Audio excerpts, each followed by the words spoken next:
Horacio Boternano con nosotros, bienvenido. Horacio, ¿cómo te va? ¿Todo en orden? Estás? Bueno, te veo por primera vez personalmente, te conocía de la tele yo. ¿Cómo lograste ser el apellido relacionado directamente a cualquier cuestión relacionada a la seguridad vial? Debe ser por la antigüedad.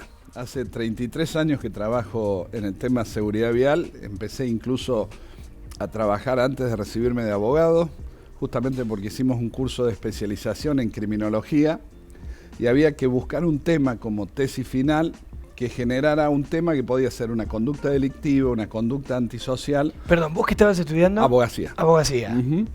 Antes de recibirme sale la posibilidad de hacer un curso de especialización en criminología, que era una disciplina muy nueva, que había sido mala palabra durante muchos años por la dictadura.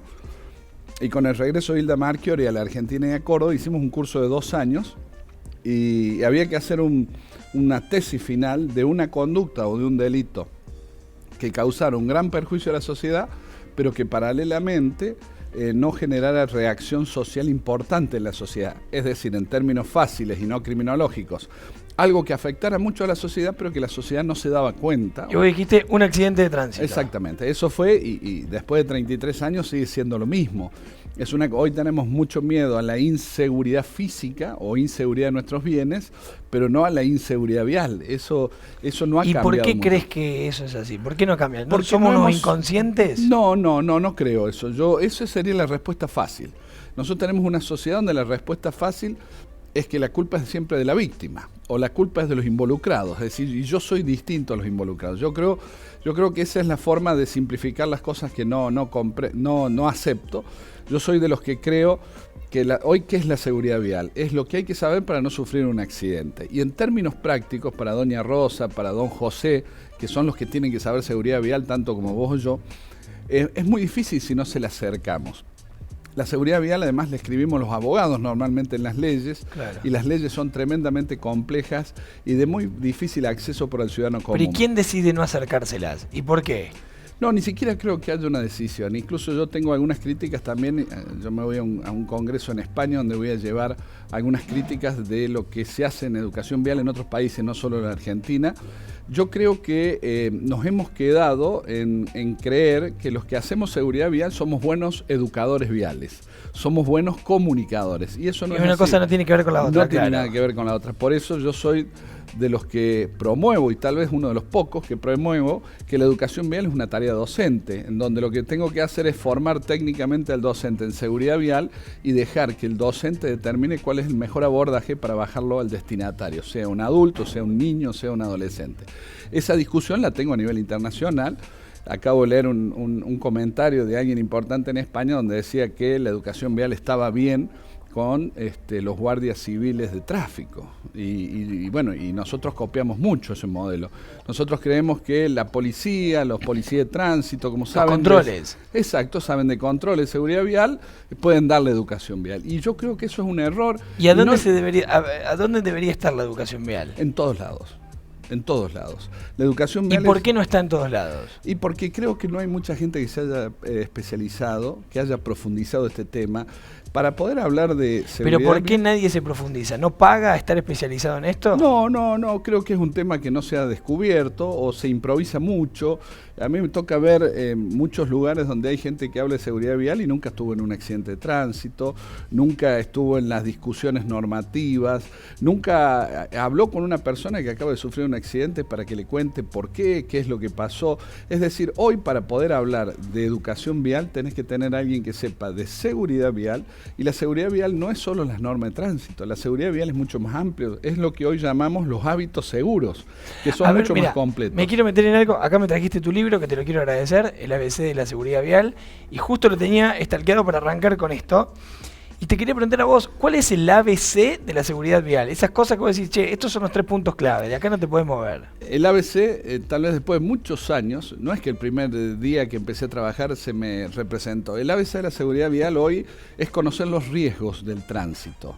Es decir, hay 2 grandes grupos de riesgos. Los riesgos subjetivos, que es lo que yo conozco, yo traigo de cuna, yo aprendí, me enseñaron, y que son los menos. ¿Por qué? Porque mi viejo me enseñó a manejar con 4 o 5 pautas, pero nunca me dio charlas profundas de educación o de seguridad de las normas de tránsito, porque él tampoco las sabía. Esta es la verdad.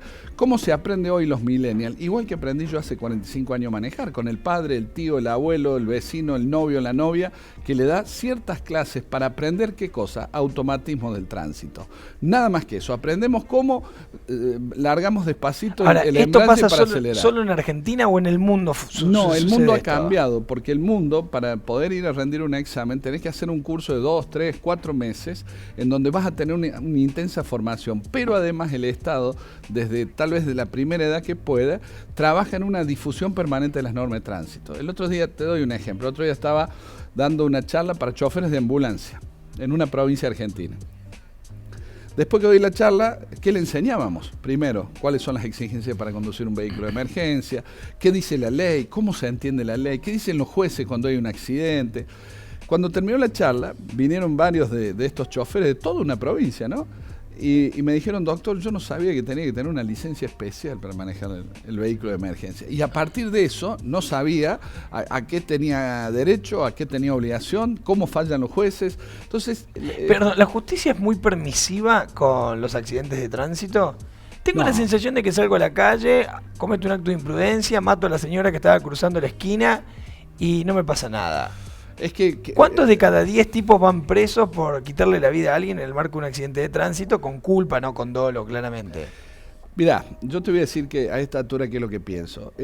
Primero que pero ¿qué dice la estadística? Más allá de lo que uno piensa. No, la estadística, es decir, nosotros se ha modificado 2 veces el Código Penal agravando las penas.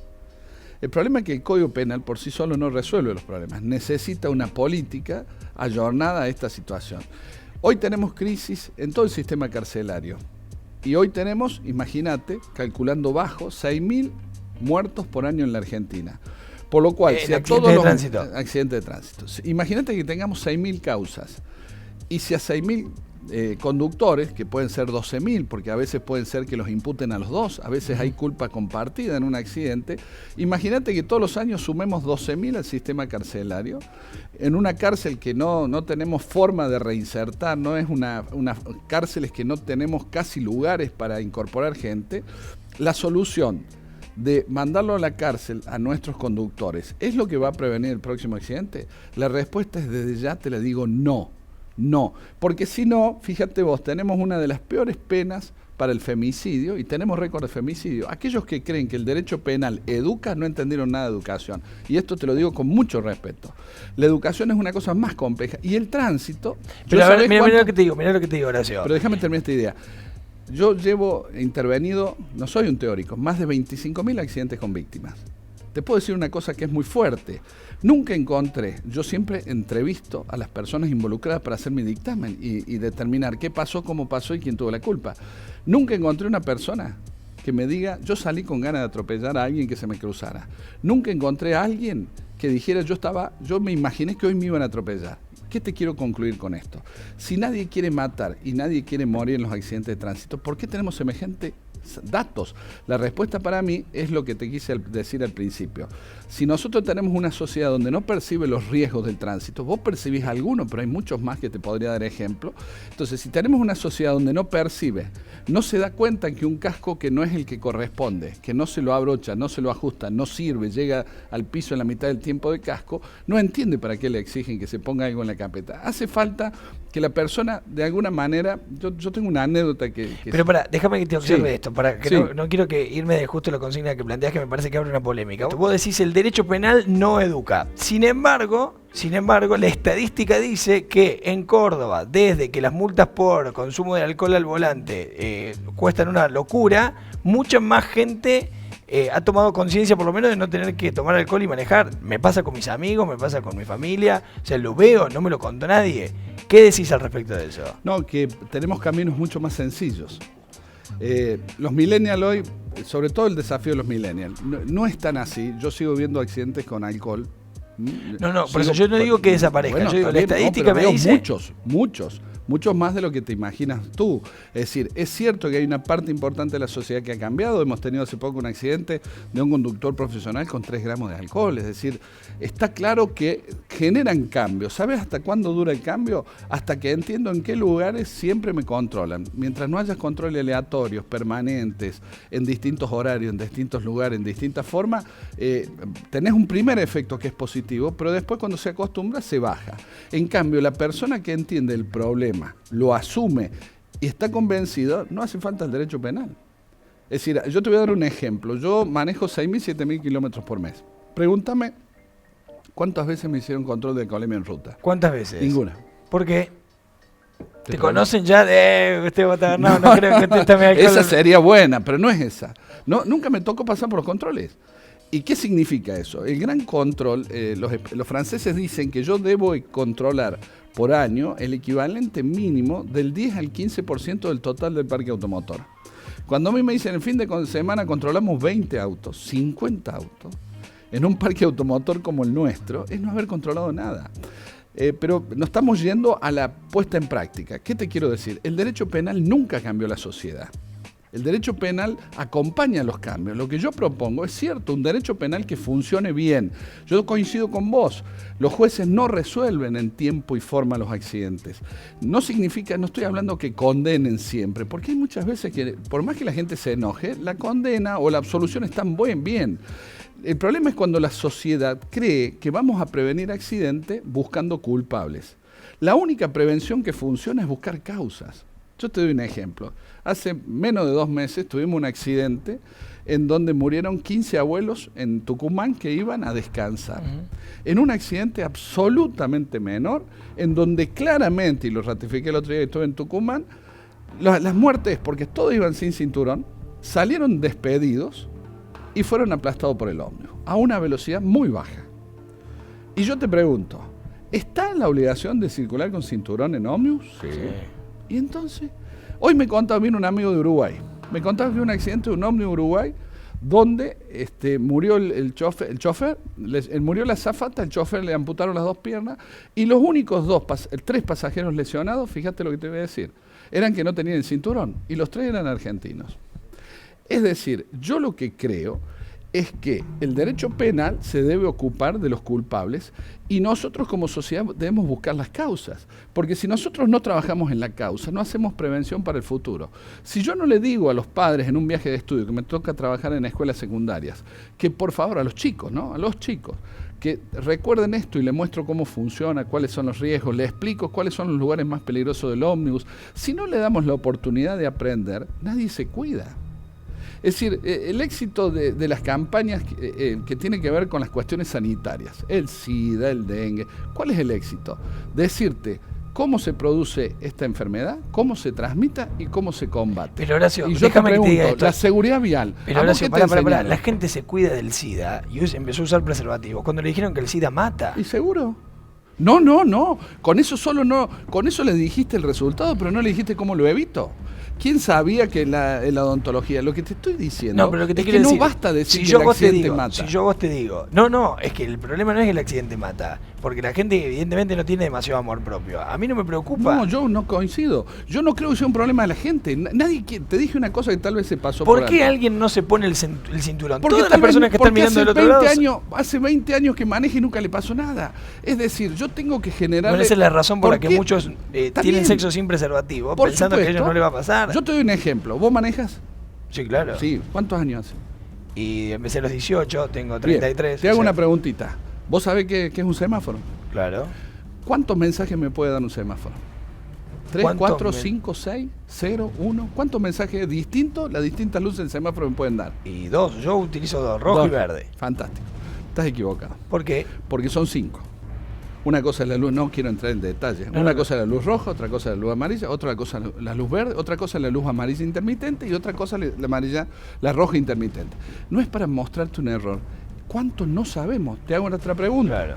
¿Puedo estacionar o detenerme en banquina en cualquier ruta de la Argentina? No, claro que no. Bueno, a menos que tenga un episodio muy particular, digamos. ¿Por qué no puedo? Pregunto. Primero, ¿puedo detenerme? ¿O puedo estacionar? Son las dos cosas Pero iguales. ¿vos crees que si yo manejase esa información, ¿No tomaría alcohol antes de salir de mi casa? Es probable. Lo que pasa es que yo te pregunto, ¿cuál es el efecto del alcohol en el ser humano? ¿Es un estimulante, un depresor, un estimulante luego depresor? ¿Cuál es el efecto? Bueno, no sé a ciencia cierta, lo que yo sé que me saca de mis posibilidades Está reales, bien, de mi está conducta bien. Yo real. no quiero mostrarte. Por consecuencia, yo no puedo manejar si estoy alcoholizado. Pero ¿sabés qué pasa? Pero, como sé que no me va a pasar nada. Bueno, está bien, pero a ver, ¿y por qué crees que no va a pasar nada? Porque lo veo. Porque Franco Morata le mató a un tipo en una esquina en Córdoba. Sí, pero vos me estás hablando de un caso. Pero es que es el peor ejemplo que tenemos los cordobeses. Yo intervengo en y el tipo está libre y hoy sigue vendiendo huevos. Pero y le arruinó la vida a una familia entera. ¿Y vos crees que se matan solo el que consume alcohol mata a otro? Yo te voy a decir, no, perdóname, ahí vamos a llegar. Yo te voy a decir, yo intervengo más o menos 1000 accidentes por año. Sí. Cuando termino de dictaminar me vienen dos sensaciones. Por eso me animo a discutir de esto, porque yo estoy haciendo algo no conveniente. En vez de ir por el camino de lo fácil, estoy buscando lo difícil, porque el camino de lo fácil es lo que no ha cambiado. Es lo que seguimos haciendo lo mismo hace 30 años. Acordate la famosa frase, si yo sigo aplicando las mismas soluciones a los viejos problemas, estoy en el horno. Bien. ¿Cuál es el problema? La enorme, por no decir casi todos los accidentes que a mí toca intervenir y dictaminar con víctimas, lesiones o muertes, me nacen dos cosas muy difíciles de transmitir. La primera, ¿sabes cuál es? Me podría haber pasado a mí. Porque yo podría haber sido la víctima, claro. el otro testigo, el que rebotó, el otro. Es decir, primera realidad que tenemos que asumir en los accidentes es que podemos ser cualquiera. Aún el mejor tipo. He visto el tipo más prudente matar a un niño, retrocediendo sin darse cuenta, matar a un niño. Por lo cual lo que tenemos que romper el mito es que los que manejan y han matado son siempre escoria social que debemos castigar. Porque me ha tocado ver hasta gente que perdió un hijo y el otro hijo mató a un peatón. Después en la explicación de las cosas cruzadas, pero déjame terminar, porque estoy diciendo algo que es muy fuerte. Y a mí me parece que como sociedad tenemos que buscar causas, no quedarnos a discutir en que la cárcel va a redimir. Si yo me quedo con Morata y la cárcel y no tengo controles, por ejemplo, para ver, no difundo que a cualquiera que tiene una lesión, una fractura, una pérdida de visión, debe cambiar la licencia, porque si no, no puede seguir manejando. Por todas estas cosas, si yo no educo para que la gente entienda, lo que hago es abrir un enorme agujero donde queremos castigar con el derecho penal cuando podríamos evitarlo con una buena formación que hoy no tenemos. Hoy elevamos el examen de conducir, ¿pero por qué? Con preguntas teóricas. Le preguntamos cuántos octanos tiene la nafta super y no le preguntamos qué hace si un camión se me viene encima, cómo hago para que el niño vaya seguro en el auto, cómo le indico cómo bajar de un ómnibus al niño que va a la escuela, cómo tiene que esperar uno de los accidentes más frecuentes. ¿Tenemos formación vial en los colegios? No, en mayoría no, hay muy pocas experiencias. Porque además hay un error. Porque seguimos queriendo los técnicos. Yo soy docente, además tengo una cátedra hace 16 años de formación de futuras maestras. En un magisterio, para recibirse de maestra, tienen que aprobar un seminario que es educación vial en el aula. Por eso yo tengo esa doble condición por experiencia. El problema es que seguimos creyendo que el que sabe tal vez de derecho de tránsito o de seguridad vial puede ser educador vial, y el educador es un tipo que tiene que definir cuál es el buen. Una de las grandes críticas. Pero ¿por qué no hay educación vial en los colegios? Porque si va a haber de esta forma, no quiero. ¿Sabes cuál es el primer paso para dar educación vial en el colegio? Forman a los docentes.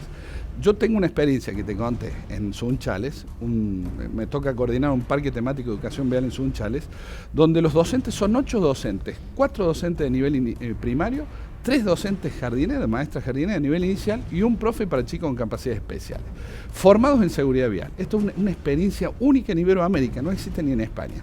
¿Cuál es la idea? Como son docentes, yo no les tengo que enseñar cómo adaptarse, porque ahí vienen chicos desde 5 años a 12 años. No es lo mismo darle la educación vial a 5 años que a 12 años. Claro, pero tienen un parque temático adaptado. Parque una temático, cosa que, pero que imagínate que los chicos en los colegios públicos no tienen libro. No, Horacio. no te creas, pero este parque... No, pero tenemos una crisis educativa en este país, la crisis estructural que tenemos es tremenda. Este parque es gratuito. Puede ir cualquier colegio. Lo desarrolló una empresa privada. Quiera. Está bien, pero este es un parque rebatible. En un lugar como Sunchales, que es un lugar chico. No, pero acá lo podríamos hacer. Lo podemos hacer en cualquier lugar. Porque vos lo que necesitas es el programa y necesitas los docentes. Hago un corte y la seguimos. Pero con mucho gusto. Ahí venimos, mirá. Nos quedan unos minutos con Horacio Bata Bernaus. Dice, bueno, hay muchas cosas que encontré tuyas, pero a ver, me voy a quedar con algunas. Pensar la seguridad vial desde el riesgo. ¿Qué implica pensar la seguridad? ¿Esto que veníamos hablando? Esto que venimos haciendo. A ver, una madre, fíjate vos, te voy a hacer una comparación. A mí siempre, uno ha criado hijos y los sigue criando, y siempre digo que la madre es capaz de los hechos más fabulosos a favor de su hijo, ¿no? Sí. El padre también, pero la madre es... Sí, hay una conexión especial. Hay una conexión eterna. Yo siempre veía en criminología que la última que dejaba de visitar a su hijo en la cárcel era la madre, solo cuando se moría. Claro. Es decir, la madre es esto. Y de pronto una madre, que es capaz de todo esto, lleva un niño en la falda. En el auto. Trátame de responder, de indagar qué está pensando esta madre. Lo más fácil, ¿qué madre criminal? Pero si esa madre le donó la mitad de su hígado para que se salve su hijo. No, eso es no entender el riesgo. Es más, hay madres que lo agarran al niño y creen que agarrándolo fuerte, hay otras que le ponen el cinturón, otra barbaridad. Entonces, los dos con cinturón, quien va a matar al niño es el propio peso de la madre. Ahora yo te pregunto, ¿quién se lo explicó esto? Te hago otra pregunta. ¿Vos leíste una publicidad que le enseña a la gente a comprar el casco? ¿Qué casco compras vos? No, el más barato siempre. Y bueno, estamos mal. Es decir, si yo no le hago entender el riesgo, ¿cuál es la diferencia entre un casco integral y un casco semi-integral o un casco abierto? ¿Cuál es la diferencia? Muchísimo. Podés perder la oreja raspando contra el piso, podés golpearte la nuca y ser fatal, podés partirte la cara, la mandíbula inferior, que es una de las lesiones más traumáticas, porque tienen que coserte la boca, inmovilizártela durante 45 días para que se te suelde la mandíbula inferior. Es decir, lo que yo creo, después de tantos años... ¿Puedo decir que años, todo esto funcionaría mucho mejor? Mucho mejor. Que penas duras. Exactamente. Hay un porcentaje, esto lo decían los ingleses, que saben mucho más en cuestiones humanas, porque tienen más historia con su sociedad. Los ingleses me decían, mire doctor, una vez el ministro de Transporte inglés en un congreso nos decía, mire, nosotros tenemos una política educativa muy fuerte. Pero esa política no funciona si a su vez no lo acompañamos con una política de control y sanción muy fuerte. Claro. ¿Por qué? Porque dice, imagínense esta situación. Yo eduqué a usted y a su familia y al 80% de la sociedad, el 70%. Ellos decía, la educación vial sirve para el 70-75%. Y preguntamos, ¿y el resto? El resto, control y sanción. Y decía dos cosas importantes. La primera, si usted integra el 70% y se para en un semáforo, y pasa un auto, pasa otro, y dice, eso más tarde que temprano vas a pasar. Lo voy a pasar. Entonces lo que yo tengo que hacer es que usted no termine comprando que es mejor ser infractor. Entonces ellos dicen, yo mejor educo al 75% porque me queda para controlar el 25%. Es negocio controlar el 25% y no al 100%. Claro. Ahora, si yo no controlo el 25%, ese 25% en breve va a ser el 30%, después el 35%, después el 40%. ¿Vos sos de los que piensan que las multas de la caminera son para recaudar nada más? ¿Vos decís la caminera es un ente recaudador? No, yo no digo eso, no voy a decir, porque lo que hacen está muy bien. Yo siempre lo defendí, siempre, a pesar que soy crítica en muchas acciones, siempre defendí. Yo, el primer libro que se llamaba Los delitos de tránsito, año 91, yo decía que necesitamos una autoridad en las rutas. Hacía falta una autoridad profesional, una autoridad no solo que me controle, sino que me asista, que en una intervención sepa extricar un cuerpo cuando hay riesgo de que se prenda fuego el auto. ¿Y por qué la gente se enoja tanto con la caminera? Porque no nos gusta que nos marquen los errores. Y tal vez yo aprendí mucho. No sabes cuál es mi primer casi trabajo profesional, fui árbitro de básquet. ¿Vos creés que le gusta que vos le cobres, que vos lo sanciones? Naturalmente a la persona no le gusta que lo corrijan. Claro. Y está claro. Pero fíjate que las nuevas generaciones, yo he participado en controles en Argentina y en España, controles en ruta, en la M40, en la M30 en España, con los guardias civiles de tráfico. A nadie le gustan los controles. Pero lo que estoy viendo, que es lo que no estamos aprovechando, es la nueva generación, los millennials. Esta nueva generación que es disruptiva, una generación impecable.